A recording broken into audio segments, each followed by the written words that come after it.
Hai, Assalamualaikum. Nama saya Muhammad Alif, berumur 29 tahun, bekerja sebagai seorang jurutera IT. Setiap bulan, pendapatan saya rasa macam tak cukup, ngam-ngam. So, lepas tu saya terfikir macam mana cuba menjana pendapatan tambahan. Saya search di web, saya terjumpa e-rezeki. So, di dalam rezeki, saya terjumpa Grab driver yang memang fleksibel, ikut masa saya. Bagi saya, platform e-rezeki ni memang mudah lah. Bila dia kumpulkan semua jenis pekerjaan, so orang boleh search melalui satu platform. Pada yang kat luar sana yang memang nak jana pendapatan macam saya, so e-rezeki ni lah platform yang dibuat oleh MDEC untuk kita cari peluang pekerjaan yang lebih baik.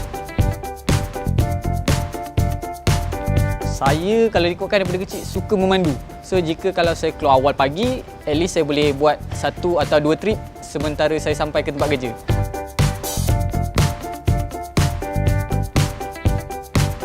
Pengalaman saya bila buat Grab, tiap-tiap hari kita berjumpa ramai orang.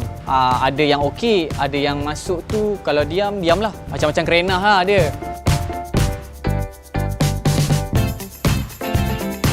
Bila orang anggap kita ni pemandu Grab sebagai dia punya pemandu teksi ataupun Grab peribadi lah kan. Kita just layan je. So saya anggap benda ni untuk tambah saya punya pendapatan, so saya takkan ambil pot lah.